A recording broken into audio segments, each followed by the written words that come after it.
እኔም አውቃለሁ ደካማ ሰው ነኝ አቅም ጉልበትም ምንም የሌለኝ ብርታት ሆነህልኝ ለዛ በቃሃኝ አፌም በምስጋና ለክብሬ ሞላሃኝ ውለታ እጅግ ብዙ ነውና ልቆጥረው በፍጹም አልችልምና ያደረክልኝ ጌታ ኢየሱስ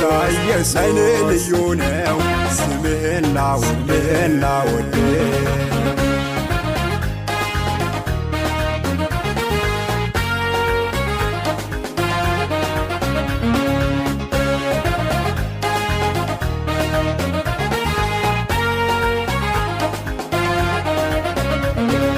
የቤትን ጓዳ አንተ ታውቃለህ